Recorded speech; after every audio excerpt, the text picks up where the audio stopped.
मित्रों नमस्कार। ज्ञान सिंधु कोचिंग क्लासेस में आपका बहुत बहुत स्वागत है। और आज हम आपके लिए लेकर आए हैं राष्ट्र का स्वरूप। राष्ट्र का स्वरूप पाठ है। लेखक हैं इसके वासुदेव शरण अग्रवाल। ठीक है, तो इस पाठ का जो बचे हुए स्टैंजा है यानी बचे हुए जो गद्यांश हैं, ठीक है, जो बचे हुए गद्यांश यानी पैसेज हैं, मैं उनको लेकर के आज आया हूँ। और आज ये पाठ इस पाठ के सारे गद्यांश मैं समाप्त कर दे रहा हूँ। ये आखिरी वीडियो है, ये आखिरी पढ़ाई है, मतलब इस पाठ की आखिरी पढ़ाई है, आखिरी गद्यांश है। अब आपको अगला पाठ अगली बार मिलेगा। तो चलिए आज हम इसके अंतिम पार्ट को देख लेते हैं और समझ लेते हैं। ढंग से समझना है, कोई जल्दबाजी नहीं करनी है, कोई दिमाग खपाना नहीं है, सिर्फ आपको ढंग से समझना है। जैसे कहानी दादी नानी सुनाती हैं ऐसे मुझसे सुन लीजिए। मुझे ही दादी नानी समझ लो यार, क्या जाता है, समझ लो। समझने में कुछ नहीं जाता। जब एक्स मान लेते हो मैथ में तो मानने में कुछ नहीं जाता है, तो मेरा समझने में क्या जाएगा, समझ लो। जंगल में जिस प्रकार अनेक लता वृक्ष और वनस्पति अपने अदम्य भाव से उठते हुए पारस्परिक सम्मिलन से अविरोधी स्थिति प्राप्त करते हैं, उसी प्रकार राष्ट्रीय जन अपनी संस्कृतियों के द्वारा एक दूसरे के साथ मिलकर राष्ट्र में रहते हैं। अब इतनी लाइन को आपको समझना है। इतनी लाइन में लेखक कह क्या रहा है? लेखक कह रहा है कि जंगल में जैसे अनेक लताएं, पेड़ पौधे, विभिन्न प्रकार की जंगली वनस्पतियां अपने अदम्य भाव से उठते हुए यानी बढ़ते हुए और सबके साथ बिना विरोध किए, अविरोधी माने बिना विरोध किए, सम्मेलन माने मिलते हुए सबसे स्थिति प्राप्त करते हैं, यानी कि सब बड़े होते हैं, सयाने होते हैं।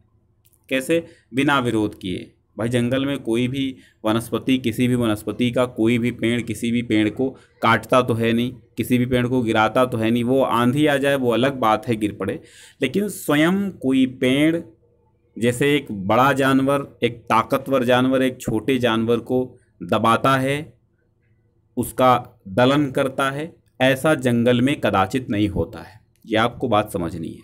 जंगल में सारी वनस्पतियाँ, पेड़ पौधे, पुष्प, कुंज, झाड़ियाँ सब बिना एक दूसरे का विरोध किए हुए ही अपनी अपनी स्थिति को प्राप्त होते हैं, यानी कि अपना अपना जीवन व्यतीत करते हैं। और ठीक उसी प्रकार राष्ट्रीय जन यानी इस राष्ट्र के जन अपनी संस्कृतियों के द्वारा एक दूसरे के साथ मिलकर राष्ट्र में रहते हैं।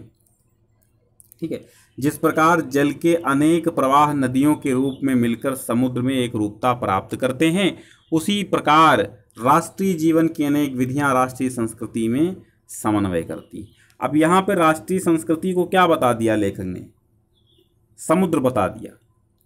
जैसे जल के अनेक प्रवाह यानी कि बहुत सारी नदियाँ अंत में जाकर के समंदर में मिलती हैं, एक रूपता को प्राप्त होती हैं कि मिलती हैं, ठीक वैसे ही राष्ट्रीय जो जीवन है यानी जो नेशनल लाइफ है वो और उनकी अनेक विधियाँ राष्ट्रीय संस्कृति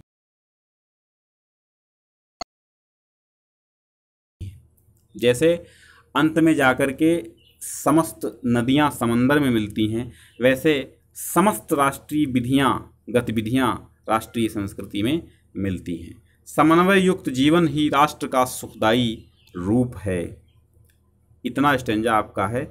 और समन्वय युक्त जीवन ही राष्ट्र का सुखदायी रूप है, वो अंडरलाइन यहाँ से कर रहा है और वो कहीं से भी अंडरलाइन कर सकता है। ठीक है, उसने इस स्टेंजे में यहाँ पे पाठ्य पुस्तक में किया गया है। ठीक है, तो समन्वय युक्त जीवन, समन्वय नहीं जानते हो? समन्वित, इकट्ठा, कॉम्बिनेशन, सामंजस्य जिसको बोलते हो, जीवन ही राष्ट्र का सुखदायी स्वरूप है, यानी कि बिना विरोध किए हुए आपस में मिलजुल कर रहना ही समन्वय है। समन्वय, सम अन्वय, अन्वय नहीं, सम अन्वय यानी कि सबको समानता का अवसर प्रदान करना, सबको समान भाव से सद्भाव देना, आदर देना, यही समन्वय होता है। तो पहला प्रश्न आपके लिए बनता है कि जंगल और राष्ट्रीय जन में क्या समानता है? तो आप लिखेंगे कि जिस प्रकार जंगल में अनेक लताएं, वृक्ष, वनस्पतियां पारस्परिक विरोध किए बिना अपनी स्थिति को प्राप्त करते हैं, ठीक वैसे ही राष्ट्रीय जन अपनी संस्कृतियों के द्वारा एक दूसरे के साथ मिलकर के राष्ट्र में रहते हैं। ये आपका आंसर हो गया। यानी ये आप यहाँ से लिखेंगे, यहाँ से और यहाँ तक लिखेंगे, ठीक। फिर विभिन्न संस्कृतियों के मिलन की तुलना किससे की गई है? नदियों और समंदर से। समस्त विभिन्न संस्कृतियों के मिलन की तुलना किससे की गई है? नदियों के प्रवाह और समुद्र से की गई है। यानी कि जिस प्रकार विभिन्न नदियों का प्रवाह समुद्र में जाकर के एक रूपता को प्राप्त होता है, वैसे ही समस्त राष्ट्रीय गतिविधियां, विभिन्न राष्ट्रीय संस्कृतियां अंत में समन्वय को प्राप्त होती हैं, एक स्थिति को प्राप्त होती हैं। अदम्य और अविरोधी शब्दार्थ का अर्थ बताइए। अदम्य का मतलब होता है जिसका दमन ना किया जा सके, और अविरोधी मतलब जिसका विरोध न किया जा सके, ठीक है। अदम्य, दम माने दमन करना होता है, किसी को दलित करना, किसी का शोषण करना, ठीक है। तो अदम्य माने बिना शोषण किए हुए, बिना दलित किए हुए, बिना किसी को नुकसान पहुंचाए हुए, और अविरोधी का अर्थ है जिसका कोई विरोध न हो, जिसका कोई विरोधी न हो। रेखांकित अंश की व्याख्या बता चुके हैं, ऊपर पाठ का शीर्षक, लेखक का नाम वो भी आप समझ चुके हैं। चलिए अगला स्टेंजा हम देख लेते हैं। अगला स्टेंजा बहुत ही महत्वपूर्ण है, आनंददायक स्टेंजा है, बिल्कुल स्पर्श करने वाला है हृदय को। धरती माता की कोख में जो अमूल्य निधियां भरी हैं, जिनके कारण वो वसुंधरा कहलाती है, उससे कौन परिचित न होना चाहेगा। लाखों करोड़ों वर्षों से अनेक प्रकार की धातुओं को पृथ्वी के गर्भ में पोषण मिला है। अब इतनी बात आपको समझना, ये अंडरलाइन भी है, इसका अर्थ भी आप समझ लीजिए। धरती माता की कोख में अमूल्य निधियां भरी हैं। निधियां मतलब भंडार, अमूल्य मतलब जिसका कोई मूल्य न हो, यानी अनमोल भंडार भरे हुए हैं धरती माता की कोख में, जिनके कारण ये वसुंधरा कहलाती। वसुंधरा देखो, वसुम और धन धरा, धरा माने धारण करने वाली, वसुम माने रत्नों को, खजानों को, भंडारों को, इसीलिए वसुंधरा कहलाई है। धरा माने धारण करने वाली, जो हम सबको धारण किए हुए है वो धरा है। और धरा माने पृथ्वी, पृथ्वी का नाम धरा क्यों हो गया? धरातल, इसीलिए नाम हुआ इसका धरा, क्योंकि ये सबको धारण करती है। जिसने तल, अतल, वितल, पाताल सबको धारण कर रखा है, ये धरती है। जिसने बहुत सारी बिल्डिंग्स, भट्ठे, ईंट, कारखाने, संसार की तमाम परिसंपत्तियाँ, संसार की तमाम इमारतें, संसार की तमाम सड़कें, तमाम हाईवेज, सबको अपने सीने पर धारण कर रखा है, इसलिए इसको धरा कहा गया। और वसुम का अर्थ होता है रत्न और आभूषण, और खजाना यानी कि भंडार। वसु माने भंडार होता है, ठीक है। तो वसुंधरा अर्थात भंडारों, खजानों को धारण करने वाली, इससे कौन परिचित नहीं होना चाहेगा, यानी इस पृथ्वी को के बारे में कौन जानना नहीं चाहेगा। लाखों करोड़ों वर्षों से अनेक प्रकार की धातुओं को पृथ्वी के गर्भ में पोषण मिला है। कोयला कहाँ से निकलता है, लोहा कहाँ से निकलता, सोना कहाँ से निकलता है, यार सब कुछ तो धरती की कोख से निकलता है। अरबों वर्षों से अनेक प्रकार की धातुओं को इस धरती माता ने अपने गर्भ में पालन पोषण किया है। दिन रात बहने वाली नदियों ने पहाड़ों को पीस पीस कर अगणित प्रकार की मिट्टियों से पृथ्वी की देह को सजाया है। वाह, क्या आनंददायक बात कही है लेखक ने। फिल्में क्यों देखते हो भाई, डायलॉग तो यहाँ अच्छे अच्छे हैं, किताबों में हैं, फिल्मों को क्या देखना।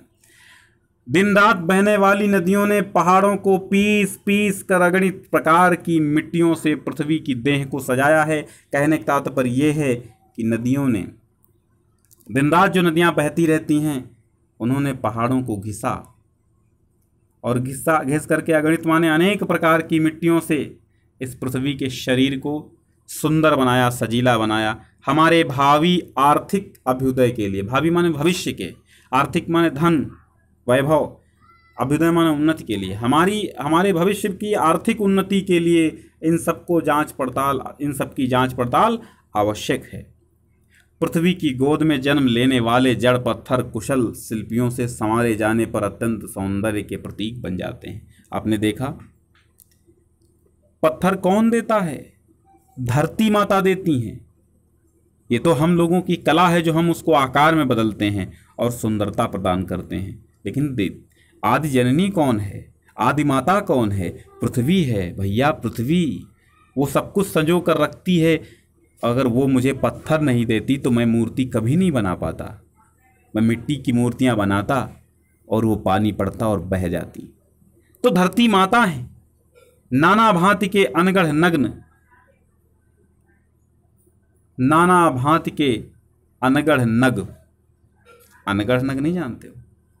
अनगढ़ माने बिना बनाए हुए, नग माने पर्वत।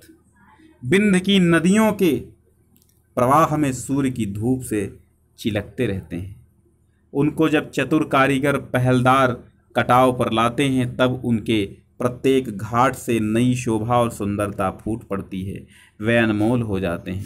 देश के नर नारियों के रूप मंडन और सौंदर्य प्रसाधन में, रूप मंडन माने रूप को सजाना, मंडन माने सजाना या सुशोभित करना, सौंदर्य प्रसाधन में इन छोटे पत्थरों का भी सदा से कितना भाग रहा है।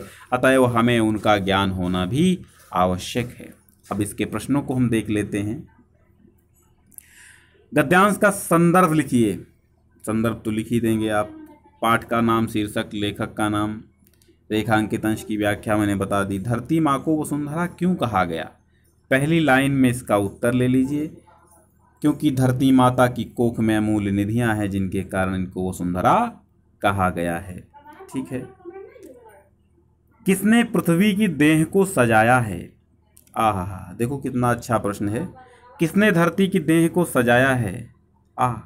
धरती की देह को किसने सजाया है? नदियों ने। नदियों ने पहाड़ों को पीस पीस कर अगणित प्रकार की मिट्टियों को ला करके इस धरती की पीठ को सजाया है, इसकी देह को सजाया है। आर्थिक विकास के लिए क्या आवश्यक है और अमूल्य निधियां कहाँ भरी हैं? आर्थिक विकास के लिए क्या आवश्यक है? हमारे आर्थिक विकास के लिए इन सबकी जांच पड़ताल आवश्यक है।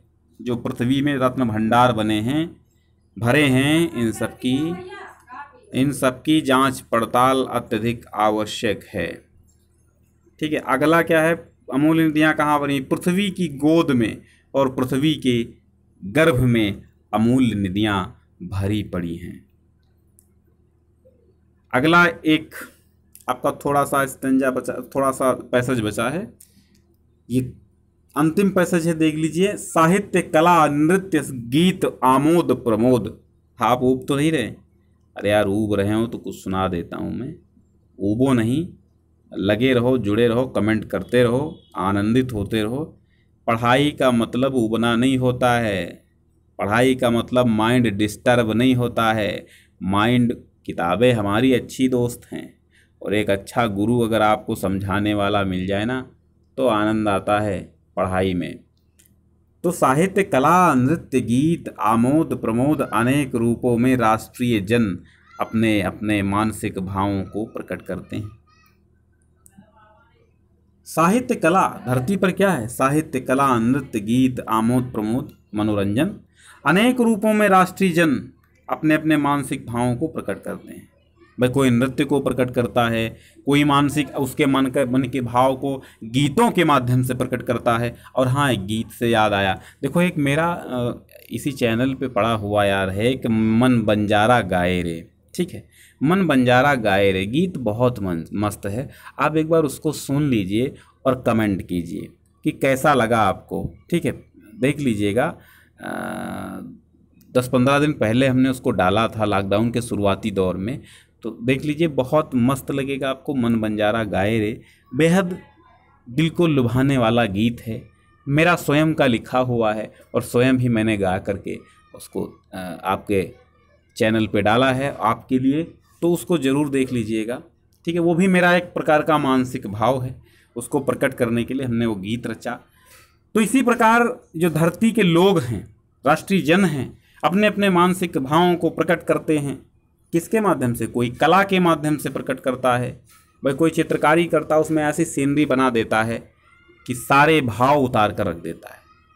तो अपने मानसिक भाव, जो दुखी है वो दुख दिखाएगा, जो खुश है वो खुशी दिखाएगा, जो रो रहा है वो रोना दिखाएगा।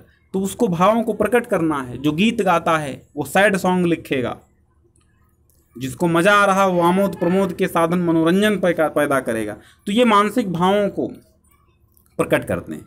आत्मा को जो विश्वव्यापी आनंद भाव है, आत्मा का जो विश्वव्यापी आनंद भाव है, विश्वव्यापी मतलब संसार में व्याप्त, वो इन विविध रूपों में साकार होता है। यद्यपि बाह्य रूप की दृष्टि से संस्कृति के ये बाहरी लक्षण अनेक दिखाई पड़ते हैं, किंतु आंतरिक आनंद की दृष्टि में उनमें एक सूत्रता है। जो व्यक्ति सहृदय है वो प्रत्येक संस्कृति के आनंद पक्ष को स्वीकार करता है और उससे आनंदित होता है। इस प्रकार की उदार भावना ही विविध जनों से बने हुए राष्ट्र के लिए स्वास्थ्य कर है। अब प्रश्नों को देख लेते हैं, ठीक है। तो गद्यांश का संदर्भ जानते ही हो, रेखांकित अंश की व्याख्या बता दी। सहृदय व्यक्ति किसे स्वीकार करके प्रसन्नचित हो जाते हैं। किसको, किसे स्वीकार करके? सहृदय व्यक्ति। तो जो सहृदय व्यक्ति हैं, इसी में आपका उत्तर है। सहृदय व्यक्ति, देखो कहाँ पे, हाँ, जो व्यक्ति सहृदय हैं प्रत्येक संस्कृति के आनंद पक्ष को स्वीकार करता है, ठीक है, आनंद पक्ष को स्वीकार करता है। और ये क्या उत्तर प्रश्न क्या पूछ रहा है, क्या स्वीकार करके प्रसन्नचित हो जाता है? तो आनंद पक्ष को स्वीकार करके प्रसन्नचित हो जाता है। राष्ट्रीय जन अपने अपने मानसिक भावों को किन किन रूपों में प्रकट करते हैं? तो नृत्य, गीत, संगीत, कला, आनंद मना करके आमोद प्रमोद के द्वारा विविध मानसिक भावों को प्रकट करते हैं। और 2-4 प्रश्न बन सकते हैं जब स्टेंजा आपको एक बार हम व्याख्या आपकी इस क्लियर कर देते हैं कि यद्यपि बाह्य रूप की दृष्टि से संस्कृति के बाहरी लक्षण अनेक दिखाई देते हैं। मतलब आपको संस्कृति के लक्षण अनेक दिखाई देंगे। कोई जनजाति है, कोई और जाति है, कोई समुदाय है, कोई कम्युनिटी है, कोई देश, कोई गांव, अपने सब अलग रीति रिवाज हैं। तो वही कवि कहना चाहता है कि बाह्य रूप से इस संस्कृति के बाहरी लक्षण विभिन्न प्रकार के दिखाई देते हैं, परंतु आंतरिक आनंद की दृष्टि में एक सूत्रता है। यानी जो आंतरिक आनंद है वो सभी संस्कृतियों का एक जैसा है, ठीक है। कहीं गरबा नृत्य चल रहा है, तो कहीं कुचिपुड़ी चल रहा है, तो कहीं पे लठमार होली होती है, लेकिन सबका आंतरिक आनंद क्या है? एक है। भाव क्या है? एक है। सब आनंद मनाने के लिए सब काम करते ना। जो व्यक्ति सहृदय है, सहृदय मतलब भाई प्रेमी, इन कलाओं का प्रेमी है, वह प्रत्येक संस्कृति के आनंद पक्ष को स्वीकार करता है और उससे ही आनंदित होता है। सहृदय व्यक्ति जो हृदय के साथ है वो सब संस्कृतियों को, उसके आनंद को स्वीकार करता है, आनंद पक्ष को, वो किसी में भेदभाव नहीं करता। तो कैसा लगा मुझे ज़रूर बताएं और चैनल पे जुड़े रहिए। प्रतिदिन हम लाइव आते हैं, प्रतिदिन आपको क्लास मिलती रहेगी। जो जो कमियां हैं आप कमेंट करके बताते रहिए। आप हमारे कुशल क्या हैं? सलाहकार हैं। आप सभी लोग मुझे सलाह देंगे, उसी आधार पे हम आपको अच्छे अच्छे वीडियोस देंगे और अच्छे अच्छे लेसन लेके आएंगे, अच्छे अच्छे ज्ञान की बातें बताएंगे और अच्छा ज्ञान। अच्छा, एक मेरी बात आप लोग सुन लीजिए, वो मन बंजारा वाला ज़रूर सुन लीजिएगा, बहाव विभोर उठेंगे, मेरी गारंटी है, ठीक है। तो बहुत बहुत धन्यवाद।